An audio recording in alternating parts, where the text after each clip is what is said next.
Okay, let's get into your reading, Leo. Okay, attention. There's a deep emotional message appearing in this reading from an older maternal figure energy.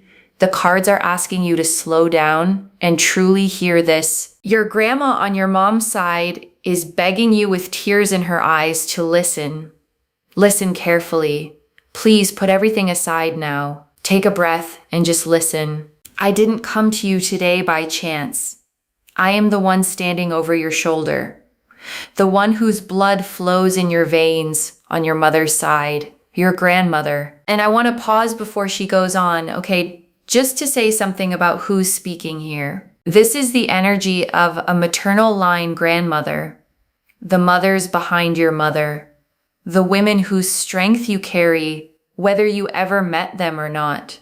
And when that energy comes through this strongly, it's usually because there's something she has been waiting a long time to be able to say to you. I look at you from eternity, and today my heart is filled with such love and excitement that I could no longer remain silent. I beg you, hear me, because what I see in your future and what is happening in your soul now are two different pictures.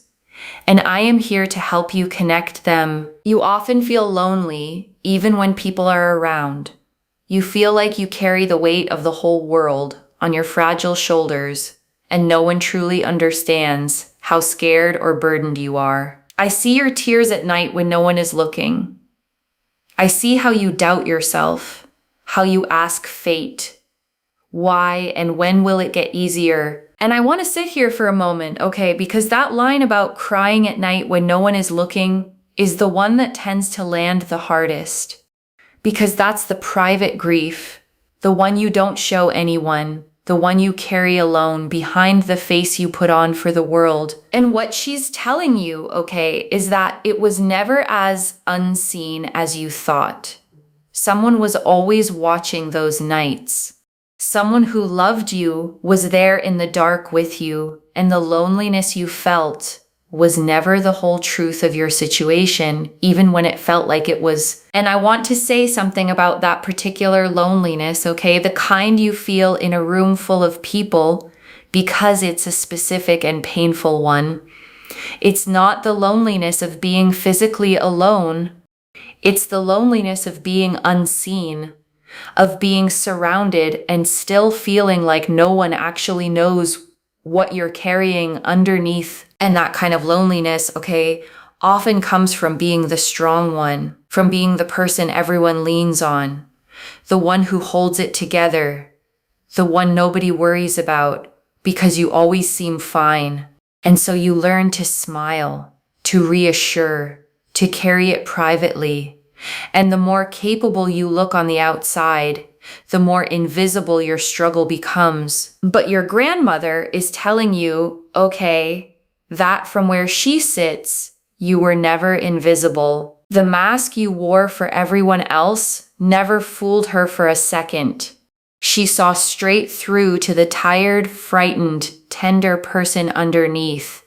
And she loved that person most of all. My dear, I cry with you. But these are not tears of grief. These are tears of trepidation, because you stand on the threshold of such great changes that you can't even dream of. I want you to know everything you've been through, every cold day, every disappointment, every betrayal was just preparation. And I want to hold that word for you, okay? Preparation. Because it completely changes the meaning of your pain. It's saying the hard things weren't random. They weren't punishment. They weren't proof that life is against you. They were the forging, the shaping, the making ready of the person you needed to become, to hold what's coming next. You are the most precious treasure of our family. You contain all the strength of your ancestors, all our resilience, and all our unspent tenderness. And I want you to really feel that phrase, okay? Unspent tenderness. Because it means the love the women before you didn't get to fully give in their own hard lives didn't disappear. It got passed down. It lives in you now, all of it.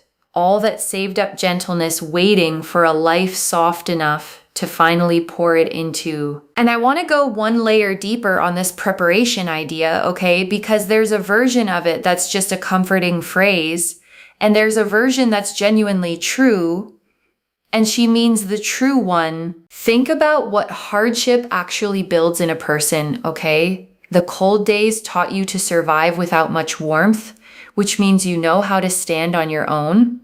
The disappointments taught you not to collapse when something falls through, which means you're resilient in a way softer lives never have to be.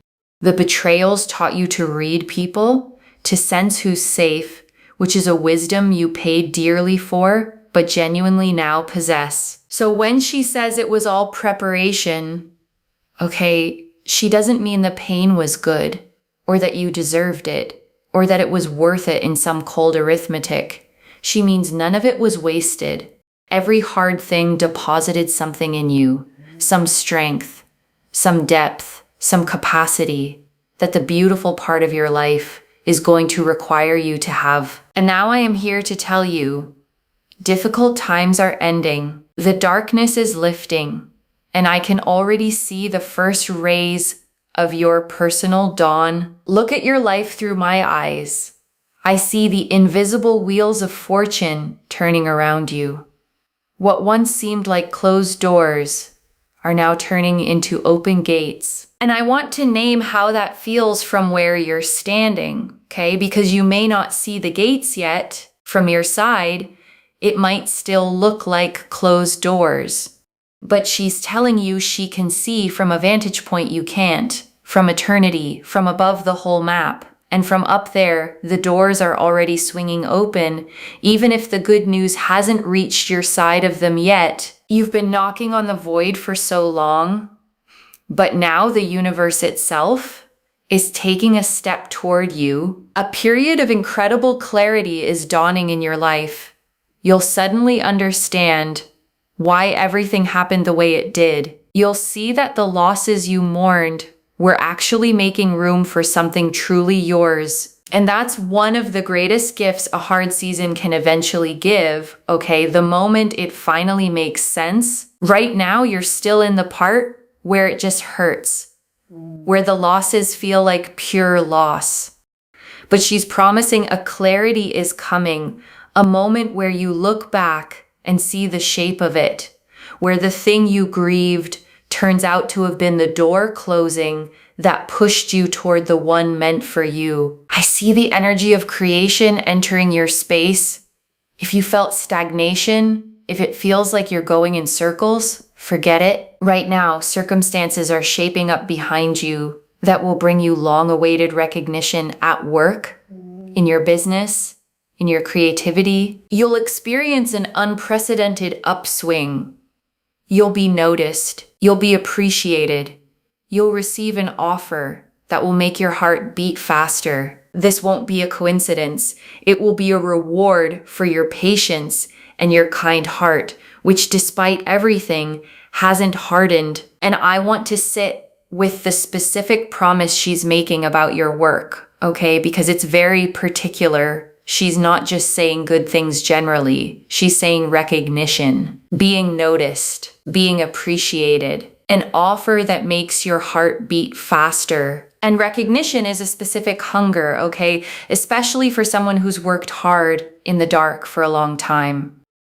There's a particular ache in pouring yourself into something and feeling like no one sees it, like your effort disappears into a void, like you could vanish and it wouldn't be noticed. And she's telling you that void is about to answer back, okay? The work you've been doing without applause has been seen by more people than you realize, and it's about to be named out loud, rewarded, pursued. The recognition you've quietly longed for isn't vanity. It's a legitimate need to be valued, and it's finally being met. And I want to stop on that, okay? Because it's one of the most quietly heroic things about you. Your heart hasn't hardened after everything. All the cold days, all the betrayals, you could have gone bitter. You had every reason to. Plenty of people do, with far less cause than you've had. And you didn't, okay? You stayed soft. You stayed kind. And your grandmother is telling you that softness isn't the thing that made you vulnerable. It's the thing that's about to be rewarded. But the most important thing I want to whisper to you is your soul and your love. I see your heart beginning to thaw. If you've been wounded, if you've locked away your tenderness so as not to feel any more pain, it's time to open up. Someone is coming to you, or a deep breakthrough in your existing relationship will occur that will make you feel like a little protected girl again. You no longer need to be a warrior. You no longer need to defend yourself from the world. I beg you, allow yourself to be weak. Allow yourself to be cared for. You deserve to be carried in arms. And I want to speak so gently to this part, okay? Because for someone who's had to be strong for a long time, this might be the hardest thing she says. Allow yourself to be weak. Because when you've survived by being the strong one, the warrior, the one who holds it all together, softening can feel dangerous, like dropping your guard is how you get hurt again. But she's telling you the war is ending, okay? And you don't have to keep fighting a battle that's already over. Being cared for is not the same as being weak. Letting someone carry you is not losing your strength. It's finally getting to set it down and rest, which you have earned 1,000 times over. And I want to speak to the fear underneath the armor, okay? Because there's a real reason you built it. If you locked your tenderness away, it's because tenderness got you hurt. You opened up once or many times, and someone used the opening to wound you. And so the logical, protective part of you concluded, never again, keep it locked, stay armored, don't let anyone that close. And that armor worked, okay, in the sense that it kept some pain out, but it also kept the good out. Because you can't selectively numb. The same wall that blocks the hurt blocks the love, the closeness, the being cared for that you actually long for underneath. And your grandmother is telling you it's safe to lower it now, okay? Not recklessly, not with just anyone, but she can see that either someone new is coming or something in an existing bond is about to shift in a way that lets you feel like a protected girl again, cared for, safe, held. And that's the thing the armor was always secretly trying to protect, not keep away. I see abundance in your future, not just survival, but sheer abundance.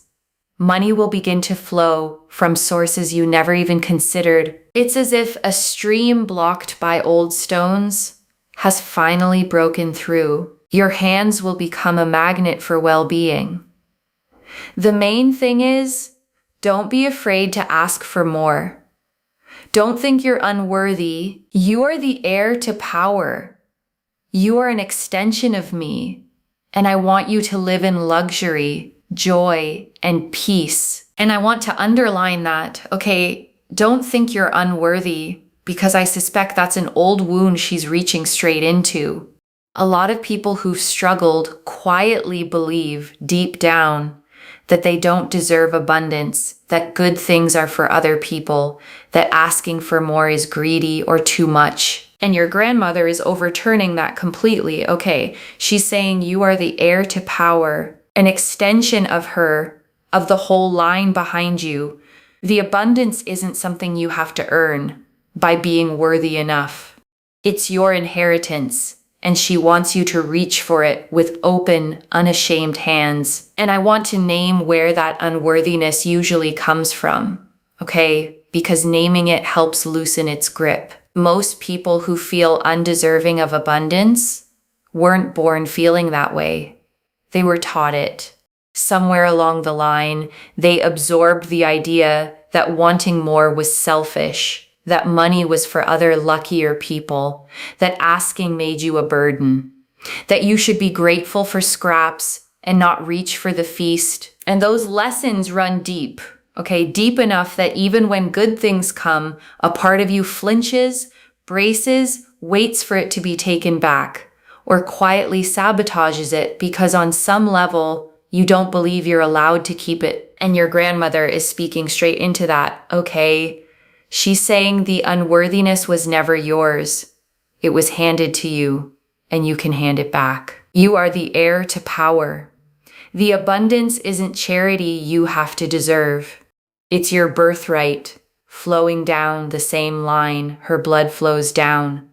And she wants you to receive it without 1 ounce of apology. Listen to me carefully.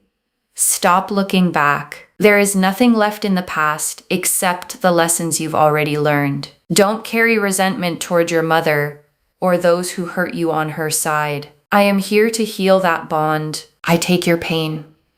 I take your worries. I stand at your right shoulder and bless your every step. When you're afraid, just imagine me hugging you. Feel this warmth. That's me. And I want to be tender about this part, okay? Because the healing of the maternal bond is something a lot of people need and don't know how to reach. If there's been pain between you and your mother, or hurt from that side of the family, your grandmother is offering to stand in the middle of it, to hold the wound from the other side, to be the ancestor who finally breaks the chain of hurt instead of passing it down. And she's not asking you to force forgiveness, okay? Or to pretend it didn't hurt. She's just asking you to set the resentment down, not for their sake, but for yours.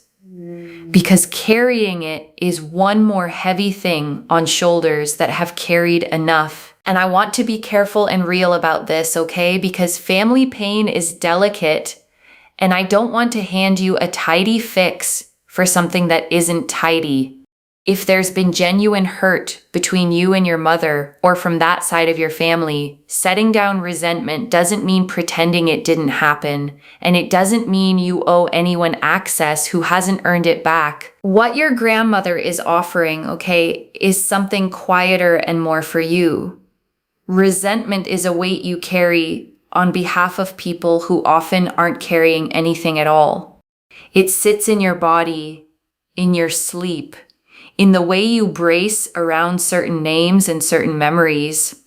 And she's offering to help lift it, not so they get let off the hook, but so you get to put down something heavy that was never really yours to hold. And there's something powerful, okay, about an ancestor stepping in to do this, because the hurt in a family usually came from people who were themselves hurt by the people before them.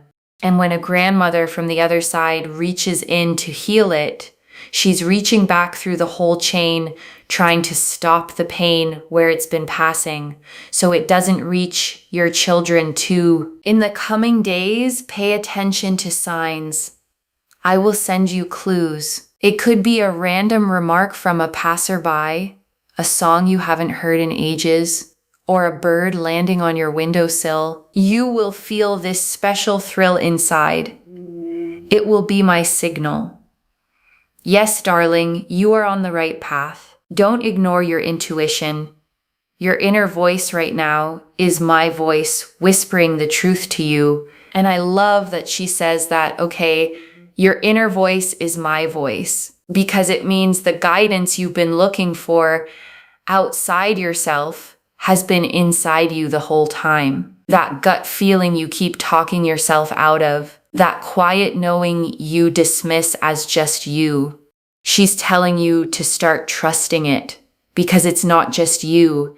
It's the whole line of women behind you speaking through your own intuition. And I want to give you something practical to do with the signs, okay? Because she's promising to send them, and it would be a shame to miss them.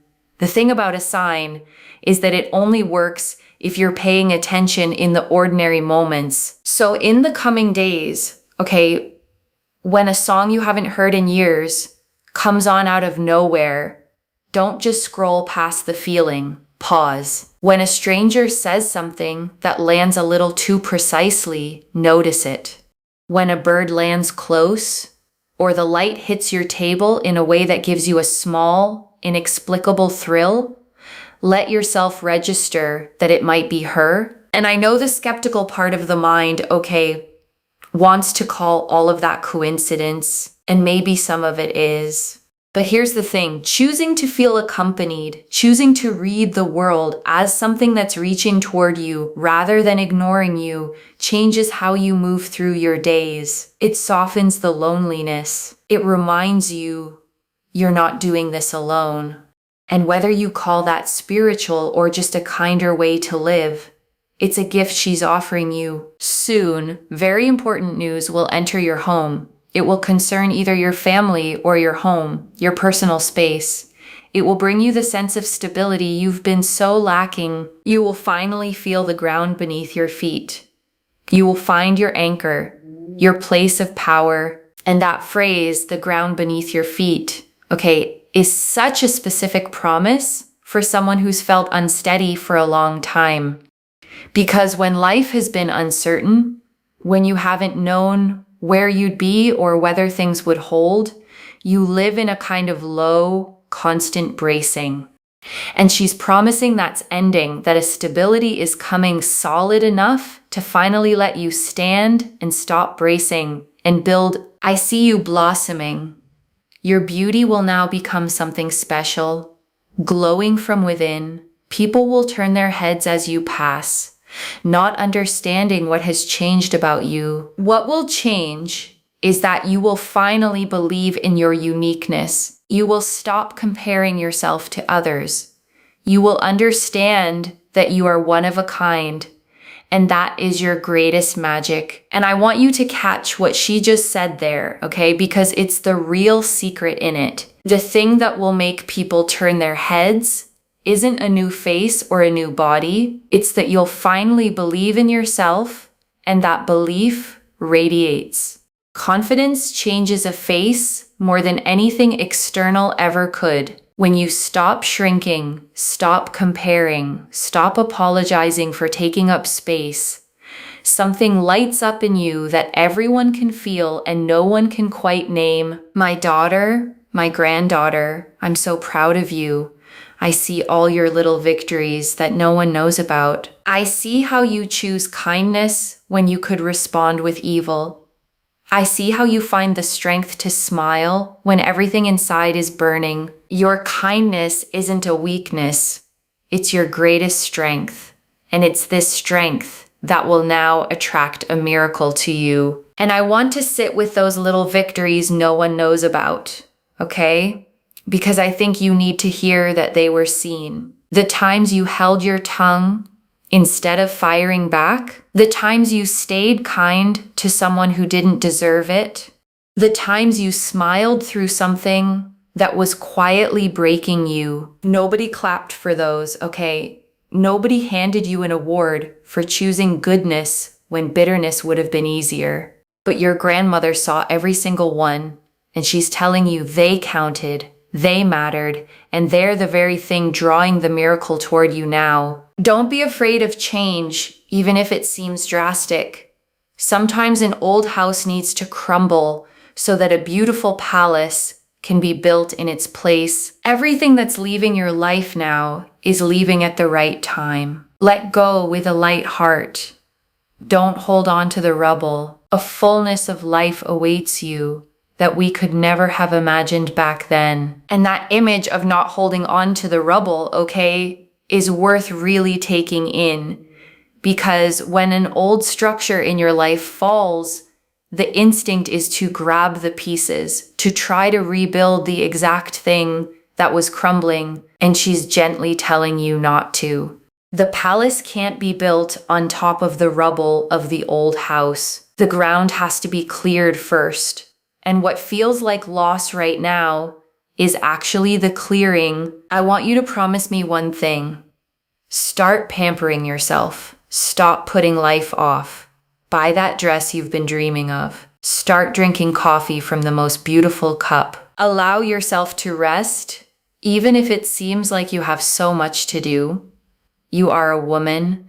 You are a source of energy. And if you are empty, you will have nothing to give the world. Fill yourself with joy, and I will make sure you always have the opportunity to do so.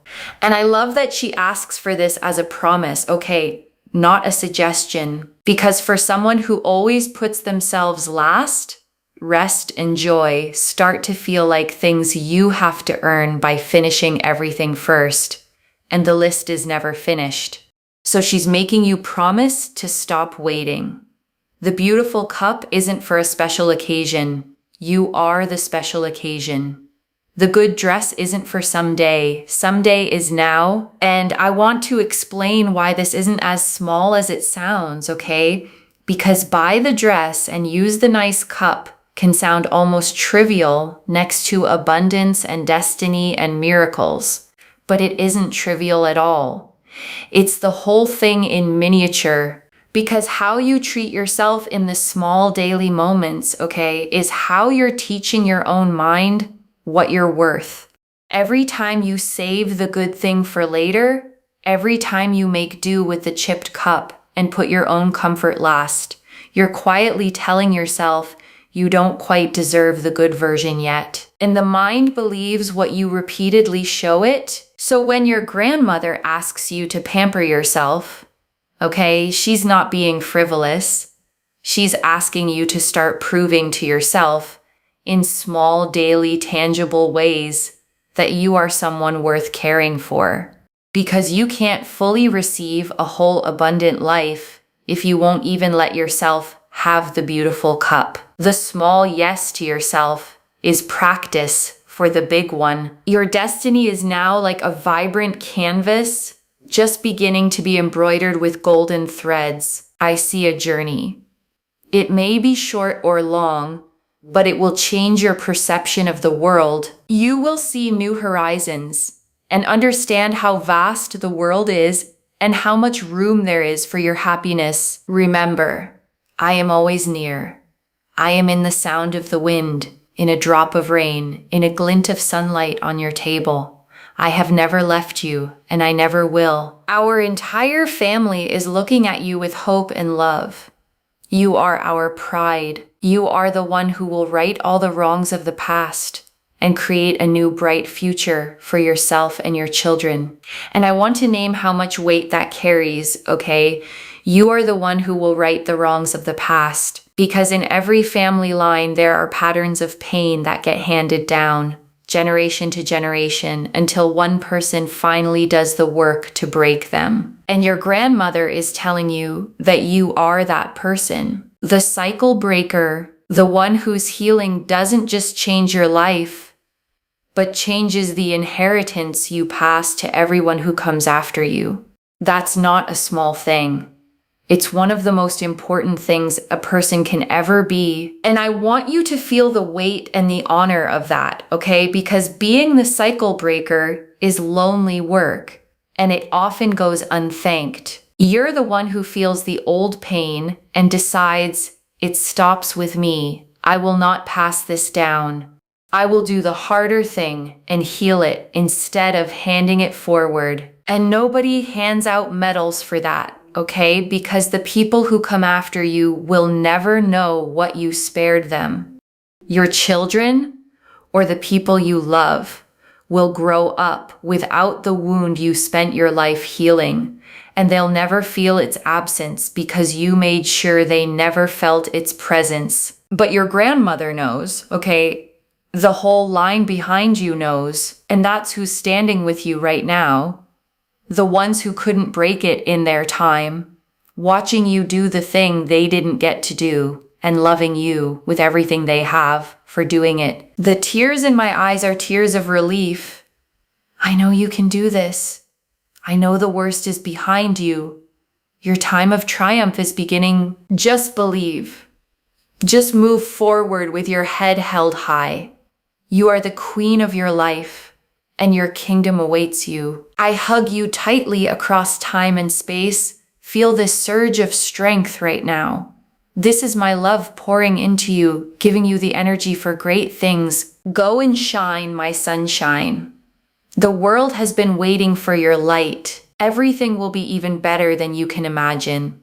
I love you endlessly. Your time has come. And before I let this reading close, I want to gather up what she came to say. Okay, the first, Your pain was preparation, not punishment. Every cold day, every betrayal, it wasn't proof that life is against you. It was the forging of someone strong enough to hold what's coming. And what's coming is the good part. The second you're allowed to put the armor down. You've been the warrior for so long that softening feels dangerous, but the war is ending.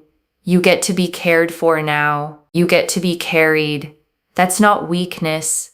It's rest you earned 1,000 times over. The third, you are the one who breaks the cycle. The abundance, the love, the stability, they're your inheritance, not a reward for being worthy enough. And your healing rights the wrongs of the whole line behind you and blesses everyone who comes after.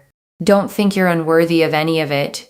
You are the heir to power. And I want to answer why this message reached you now, okay, with this much force. Because you've been crying those private tears, asking fate why, and when it would get easier, wondering if anyone saw how hard you were trying. And someone did, okay, someone who loves you beyond time saw every night of it and couldn't stay silent one more day without telling you the worst is behind you. And she wants you to hold on to this, okay? The wheels of fortune are turning. The closed doors are becoming open gates.